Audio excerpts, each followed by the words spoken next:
this was quite a courageous book to publish at the time, and I think that still resonates with people even today, where far more, horrible and disgusting books have been written, but it stands out for what it was able to do for its time and how important it was in that moment of history. Why do you think it was so repugnant to John Crocker? I think it was a combination of a lot of the themes in the book that, stood out as just particularly uncouth for the time. You have the word abortion being mentioned and that thread being read throughout it. You have humans acting in, like you said, repugnant ways in the book itself, which, in a time where we were looking towards more romantic ideals and people really overcoming their worst impulses in a lot of fiction, a book like this, where there's a lot of gray in all of the characters and a lot not to like and some horrible choices being made and then justified and so on, it definitely stands out as something that could influence the wrong people in the wrong ways. Yeah. So do you want to talk about, let's go through the plot a little bit and then we can unpack some of these themes? Yeah, we'll try to keep these plot summaries short, so feel free to add in or interrupt me per usual. But I guess important to note that it begins as an epistolary novel, so written in letters. And I think that's important to recognize as we talk about the reliability of the narrators and what's real and who's talking to who and how you're trying to influence the reader or your audience and so on. But it starts off with this gentleman named Walton, who's writing, the captain, Robert Walton. He's writing to his sister, Margaret Seville, and he's telling her how he's planning to explore the North Pole. He wants to, break new ground, open up trade routes for humanity, do a great service, and go where no one else has tried to go before.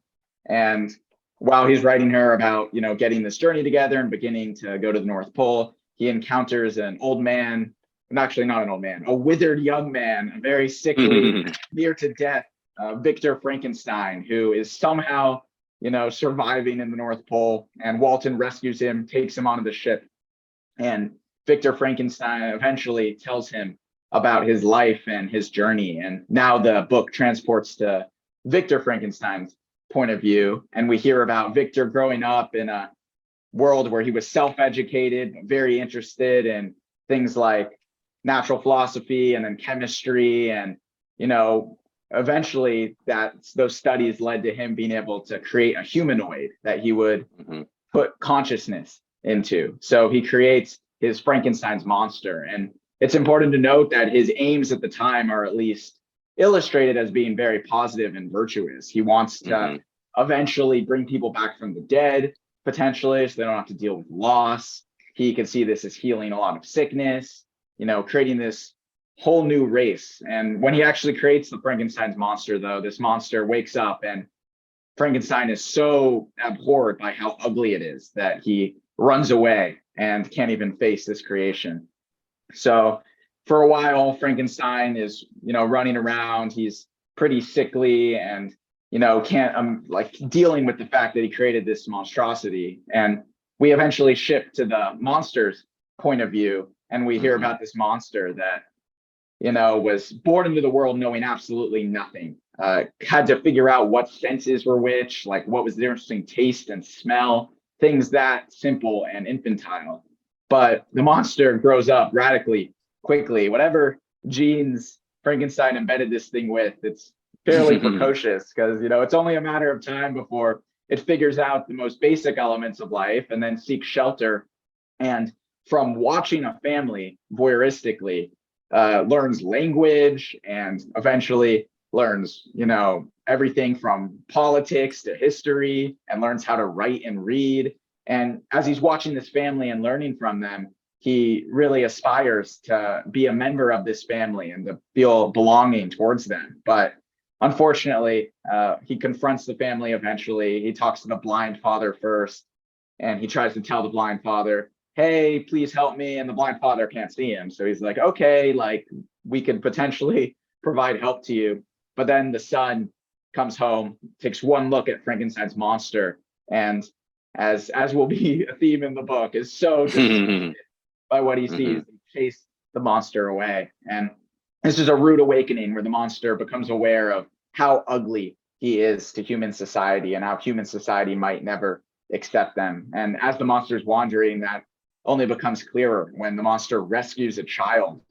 And instead of being, filled with gratitude when the child's father sees that Frankenstein's monster rescued this child, the father ends up shooting Frankenstein's monster because he sees them holding this child, and he's like, "What the hell are you doing with my kid?" Mm-hmm. So now Frankenstein's monster has been, spurned twice by humanity, and he wants to get revenge on his creator. He learned through writings about who the creator was, Victor Frankenstein, and he goes to, goes to the hometown of Geneva, ends up murdering Victor Frankenstein's brother, right, youngest brother, and frames the adopted child of the household as doing. Let me jump in for a second, Dan. Yeah. This is amazing, and I was like, this is like a podcast within a podcast because I am learning the whole plot again. But for people who are not familiar, this is really often a mistake that I made for a long time too. The main character's name is Victor Frankenstein. The monster is not called Frankenstein. So it does get confusing because people, like, in Halloween costumes, it'll say like, here's your Frankenstein costume. And it's not actually the monster. The monster is just referred to as a monster and a creature throughout the whole book. Yeah, it's never given a name, right? And even later, like, it's just this nameless monstrosity, not even close to human enough to deserve to be called anything other than monster or creature. Right, which is very in line with the whole the ambition, alienation theme that we want to talk about. But keep going. You were on a roll. I was on a roll for my short plot summary, and I've already spoken for 25 minutes here. So I'll try. I guess all of these beats are somewhat important, but in short, this monster murders the youngest brother of Frankenstein and frames another member of the family. And Frankenstein is horrified because he created this thing that ended up murdering his loved ones. The monster confronts Frankenstein and says, I will keep causing harm to humanity unless you build me a bride so that we can run off to South America together and be happy as companions. And at first, Frankenstein says yes. He debates internally. Then he finally agrees to it. And over this next period, he goes to Europe with his best friend, Clerval, and Frankenstein's, eventually working on the bride. And then this is where abortion first comes into play, because he decides to abort this new monster and destroy all his work, because he decides he has no faith that things would go to plan, that they would actually escape together, the monster and his bride. In fact, he decides that the bride might be even worse than the monster and might cause more havoc to humanity. And he can't have that on his conscience anymore. The monster is so angry about this, of course, seeing that Frankenstein refused to do what he agreed to, that the monster ends up murdering Clerval, Frankenstein's best friend, and framing Frankenstein for the murder. So Frankenstein goes to jail. He's eventually acquitted. The monster warned him that, he would get vengeance on Frankenstein's wedding day. And sure enough, when Frankenstein is finally set to marry his lovely Elizabeth, his cousin, which is a little bit creepy, who he grew up with, but it's a true love story of the time. There you go. This is perfect for the Game of Thrones character again. We got the incest. You got incest checked off. It's about to turn to a really steamy novel, but instead Frankenstein ends up murdering Elizabeth on the day of the wedding. So now Frankenstein has lost everybody he basically cares about because of this monster. And towards the end of the book, his sole focus is finding the monster and murdering it. So that's how he ends up in the North Pole, where Walton finds him. He's been chasing down this monster, trying to get his final revenge. And when the book closes, it's Frankenstein who passes away with his last words basically being, do you remember the last words, Jeremy? It was something along the lines of seek happiness and tranquility and avoid ambition. And which is pretty funny because moments earlier, Frankenstein had told Walton's crew not to turn back in the icy fields of the North Pole and, continue onwards, because what else do men have to live for except bravery and ambition? So he basically dies a hypocrite And Walton does end up turning his ship around because it's no longer possible for him to continue, and many crew members have died. And he decides he's going to return home to England. And the monster is somewhere out there roaming, you know, and then the creature, it vows to kill itself so that no one else will ever know of its existence.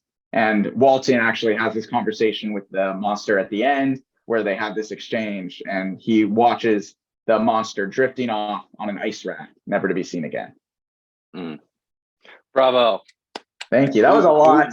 They don't need to read the book anymore. Nobody For should anybody, read Frankenstein. this Just is a listen new to audience. Dan. That's right. All the high schoolers who have a book report due, just copy what I said, and it's at least a C+, I'd say.